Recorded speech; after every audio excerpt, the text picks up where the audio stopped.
Yeah, thanks, Jerry, and thanks for the invitation. I think it's an interesting time when we can always use an opportunity to talk about disease elimination. And this is very much parallel to what Roger said. When you think about our industry, you think about where do we fit within the pork industry and why should we continue to improve the health status of our national herds. So exports 27%. I'll show on the next slide where we rank on industry cost. I think we often talk about co-infections. So we're talking specifically today about PED and Delta coronavirus, TGE, Mycoplasma. But when they're combined with particularly Mycoplasma with swine influenza or PRS, you have to back up and ask yourself, if I can remove one of them from the complex, then I can improve the productivity of the other production part of the system. We have a very active research in the U.S., and as we travel around the world, one of the things that we have to be excited about is that the best knowledge comes from this group here. And we tend to focus on areas of interest, and we tend to make improvement. We've had continuous biosecurity improvement, which helps us tremendously in some of the viral elimination programs. Most of our industry is in segregated production, so as we think about elimination, it changes the dynamics how we eliminate certain pathogens. We have a great diagnostic system. We adapt quite well to new pathogens that might be potential risks within the industry. I would say our veterinarians understand and work very, very hard at understanding disease transmission. We think about disease elimination, we also got to think about business sustainability and reduction of use in antimicrobials. There could be a component of welfare. And then I always like to say we've had a long history of success, and some of these additional things we can eliminate. When you look at where we rank on the cost of production, this 2017 a global summary. Over here on the right is the U.S. cost of production. And you can see that Brazil is the only one that comes close to us. So as we think about growing our export business, maintaining that business, and realizing disease control as part of that, we would say we got to continue in that effort. I also want to review about, we often forget about what's been the success of elimination in the past. It's a tremendous list, and separated them down in viruses in column number 1, individual herd elimination of viruses and bacteria in column number 2, and then in the last column, individual herd elimination parasites. So we have to take pride and say we have had a long history of being able to eliminate certain pathogens. When we think about elimination, I think we got to remember that it does rely on a number of attributes of the pathogen or parasite we're concerned with. So if you look through that list, you would say there's always unknowns as we address disease elimination. But I always come down and say, well, what's the reality? If the incidence is low, if the incidence of that pathogen is decreasing, and if we have practical applications or knowledge to address or eliminate that particular pathogen, then that's the way we should move forward. As you think about elimination strategies, there's also a long list that you have to use, depending again on what pathogen we're talking about. And part of these strategies have evolved over time within our industry and pig flows. We apply the ones that are important to the pathogen of interest and then model the program around what is available. And so as we think about, many of these we're familiar with, some we use more than others. If you look at what's changed over time, you'd say batch farrowing has come back into the industry. And I put down on the right-hand side market volatility because unfortunately, one of the strategies is in low market prices is that we do have producers that go out of business, and they tend to be the ones that have poor disease control and high cost. So as I think about then the agents we're going to talk about individually would be that We generally start these on a herd basis.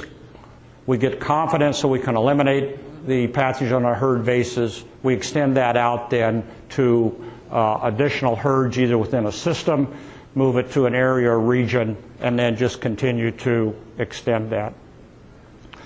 We're always going to be challenged about what is the cost or the cost benefit. And those decisions need to be made on economic returns, but we still need to consider the long-term benefit to the industry as a whole rather than the individual program. So let's talk a little bit about PED, Delta coronavirus, and TGE. A picture we all recognized. Paul Yeske and I discussed in 2013 that we should eliminate PED when it immediately got into the U.S. industry, even though we had a lot of unknowns.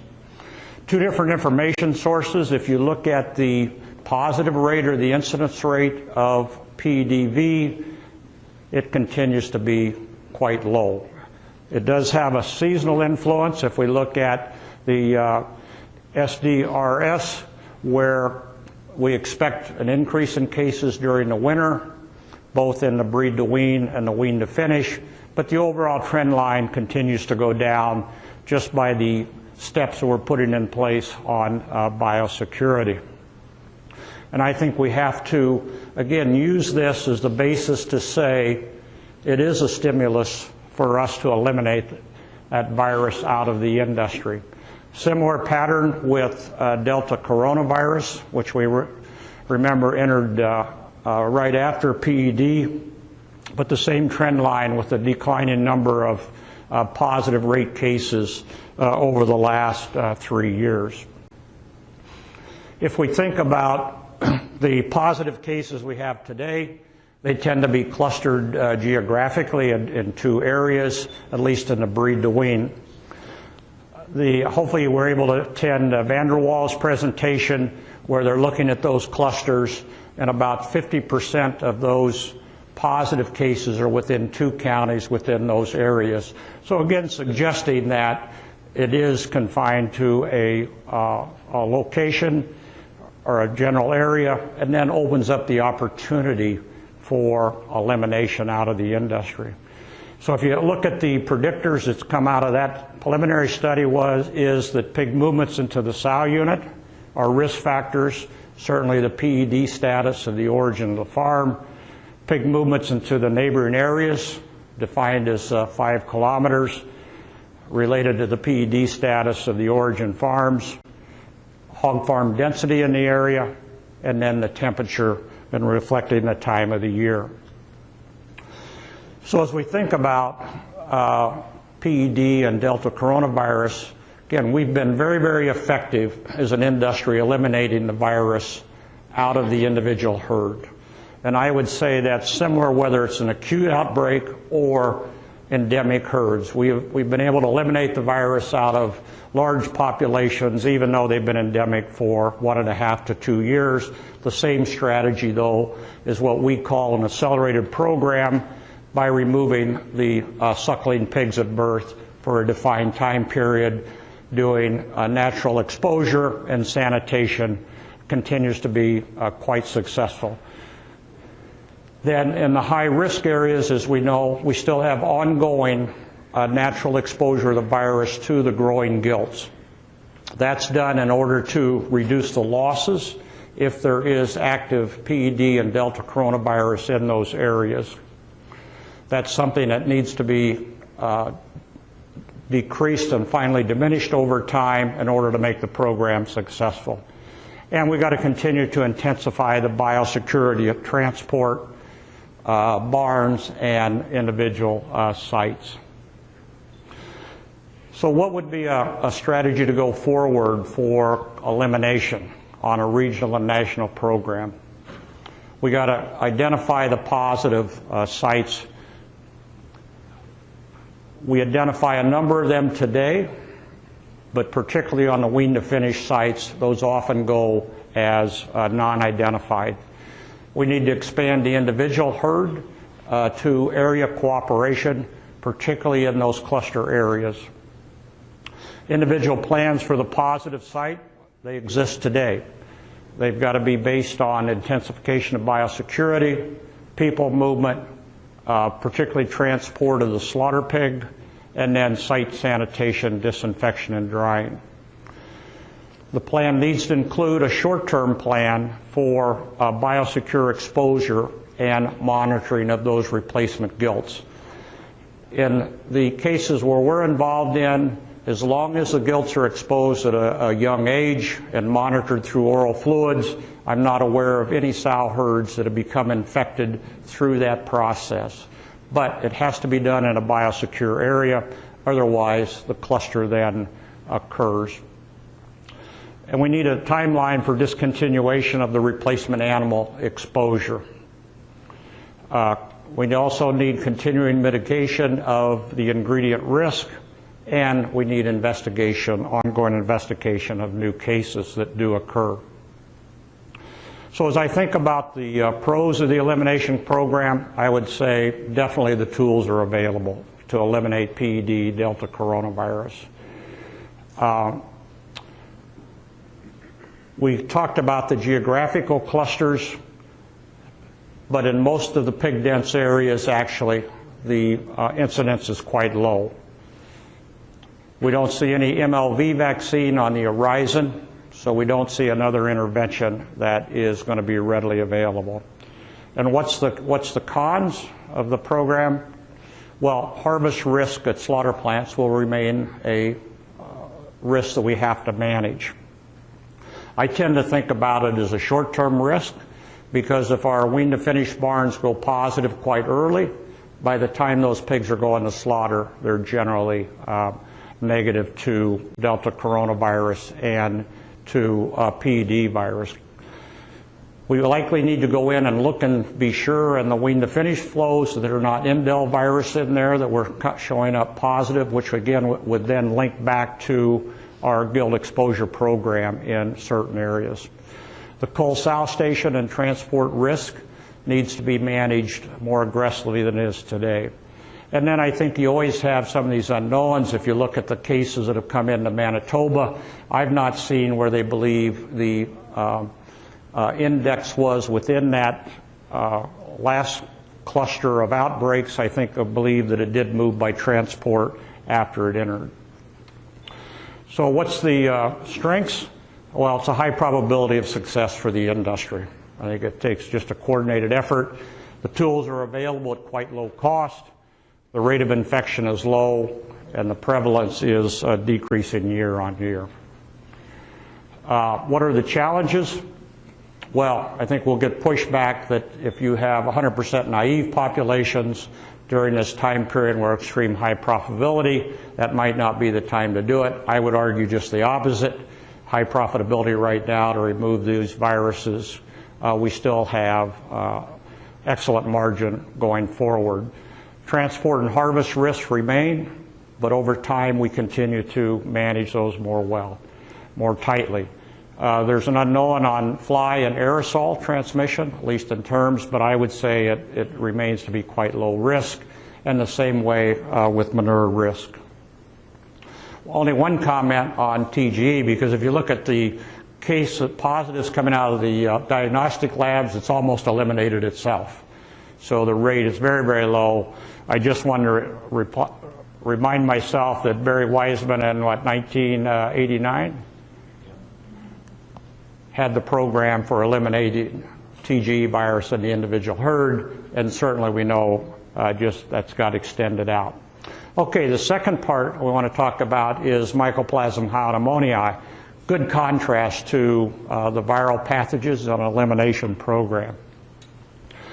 Similarly, if we take a look at the swine disease reporting system, we can see the trends over time of the adult sows, the unknown, and the wean to market. Probably most interesting is that the wean to market tends to trend down a little bit, which may indicate the success of the elimination programs that are already in place, the success of the new herds that have been populated negative, and the success of filtration. There's clearly a seasonal incidence that we've seen over a number of years. When we think about the cost of why we would want to eliminate Mycoplasma pneumoniae, I think I've got three different groups of slides.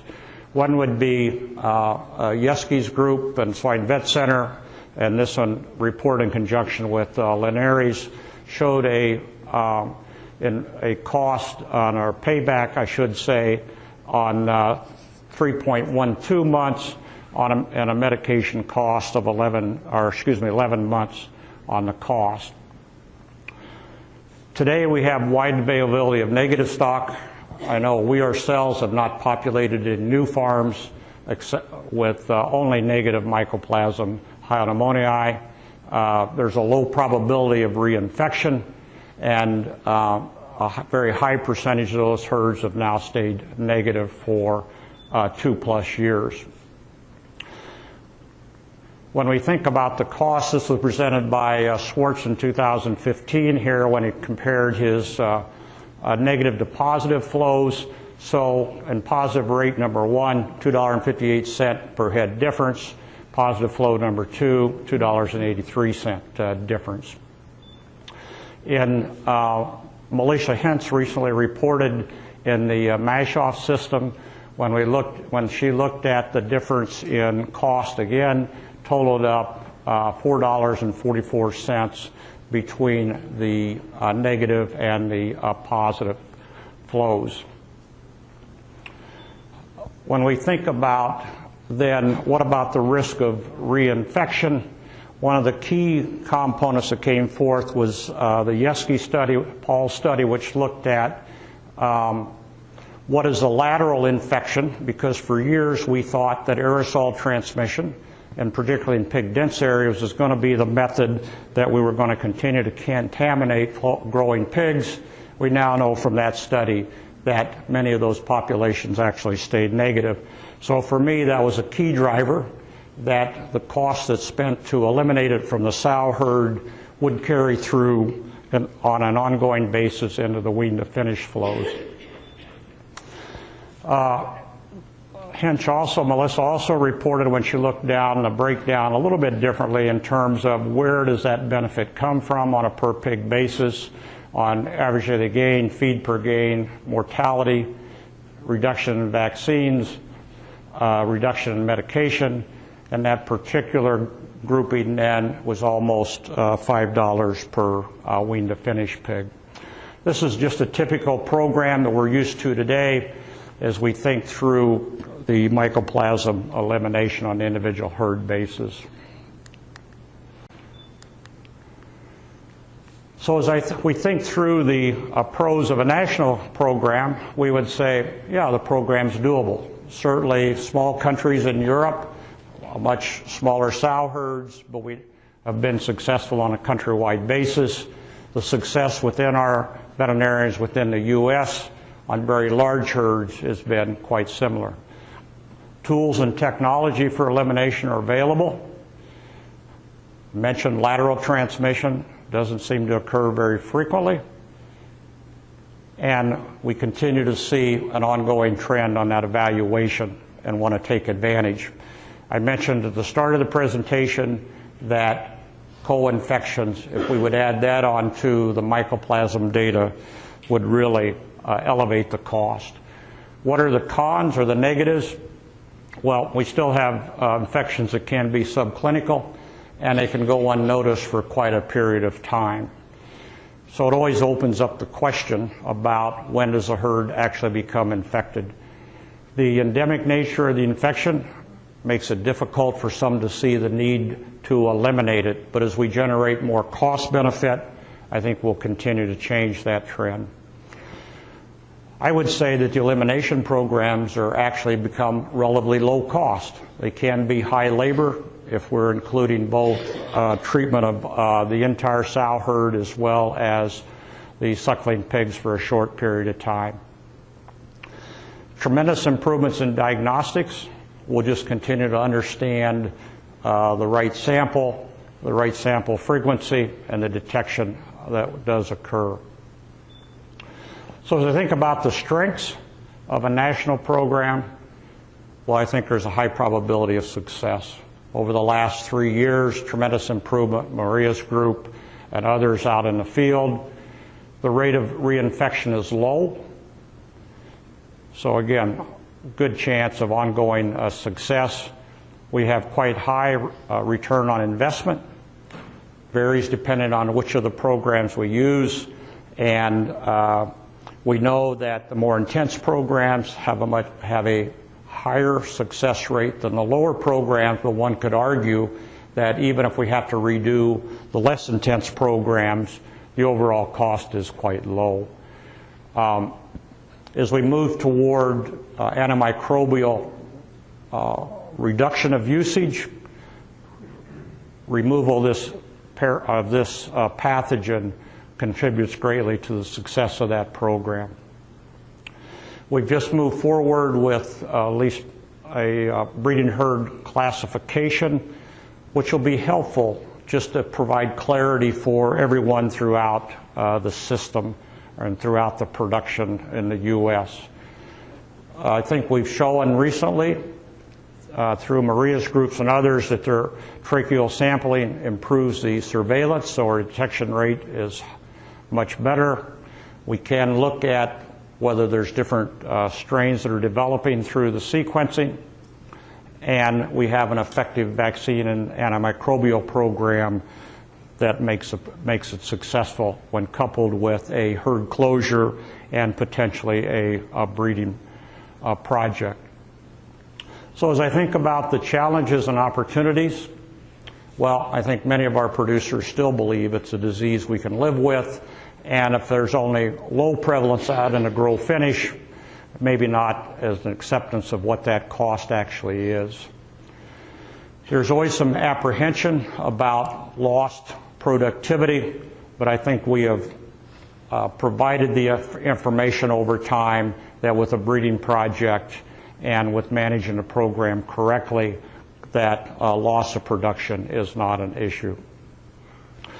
We still have some unknown entries into herds that are always going to be a question, and we'll just have to continue to research that and see if we can find where the entry point or entry vector is for mycoplasma into those particular herds. So as I think about that in closing, we say, is it time to eliminate these? And I would say, yes, the time is here. We've got the tools. We have very few unknowns. We have got cost-effective strategies to do that. As I think through these types of elimination programs, I often make a list and say what is known in one column, what are outstanding questions in the other, what are the costs of the elimination program versus the cost of the pathogen itself. When you put these two groups on that type of a comparison, it clearly is in favor of elimination, both on a individual herd, on an area, region, and then nationally. Thank you.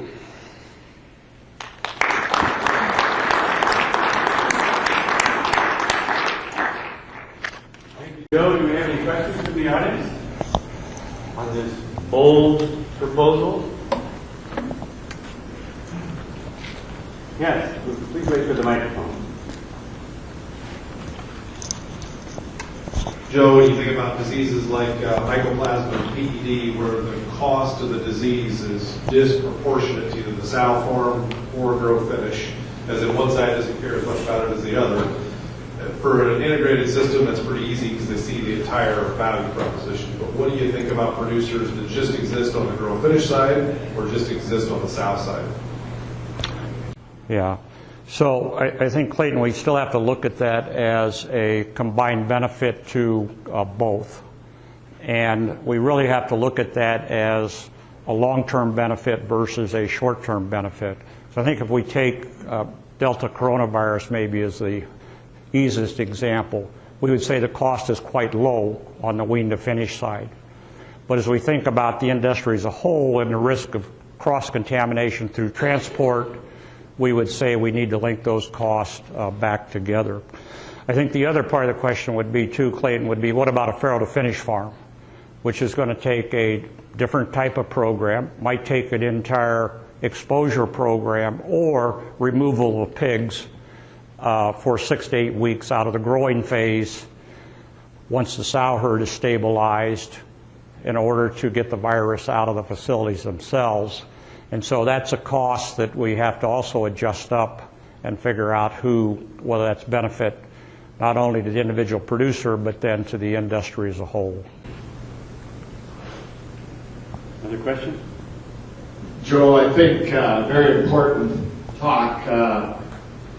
I keep telling our producers that, in pseudorabies days, we use the big negative being pseudopositive to take the buyout or depop and get rid of APP and swine dysentery. And if we get ASF in this country, we need about 30% less pigs. And so we should have this plan almost in place that we could go into PED and Myco and even PERS closure immediately on some of these herds and come out the backside of a very negative ASF event to have freedom from a bunch of other stuff. Yeah, that's a great point. And I think it's really leveraging out what we try to do today with Mycoplasma and PERS eliminations at the same time, but on an individual herd basis, where we obviously want to try to link those two together. Might take a little bit longer herd closure with a breeding project, but we always want to have that available. And I think that's really good discussion, fits really in with what Roger's thinking in terms of, as well as what are those long-term programs that we should have in place and take advantage of. I think we have time for one more question, Emily? Or 3 more, 5 more? No. Also agree, great talk, very much needed. Moving kind of to your earlier slides on PED, you're pointing out that it's very geographically specific areas, and I'm assuming those are also related to specific systems or farms. What do you see as possibilities to kind of convince those producers to get involved with elimination? They're not interested currently. Well, I think the industry is actually making progress. So and then with Van der Waals study and with that type of study showing what the risks are and where the infection transmission occurs, and then having those practical steps about how do we get from A to B. So A to B is we still want to expose growing gilts to the virus for a period of time so we have some immunity in the sow herd. If those are done and we can agree on what's a biosecure area to do that, and the distance doesn't have to be that great, the program has to be managed correctly, then actually those sow herds are not at much risk. So the phase 2 would be then we would remove the gilt exposure once the other risks, which are wean to finish risk, slaughter plant risk, continue to go down. We'll have Maria and then Gonzalo, and we'll cut it off at that. Maria? On the lines of the previous question, I'm thinking of limiting factors for people who are getting into these elimination programs. How much do you think the use of exposure feedback for control of these endemic diseases is a limiting factor for elimination? Yeah, so I think, Maria, the question is, what about exposure? And it would have to be a component of the program. So differently on Mycoplasma pneumoniae, and of course we didn't go through the detail there, but I think we've got that, we're working that out quite well in terms of how to expose gilts effectively and set up a time 0, maybe expose the sow herd. On the PEDv and Delta coronavirus, I think those steps are well worked out in terms of exposure and elimination of pigs and rapid elimination of the virus.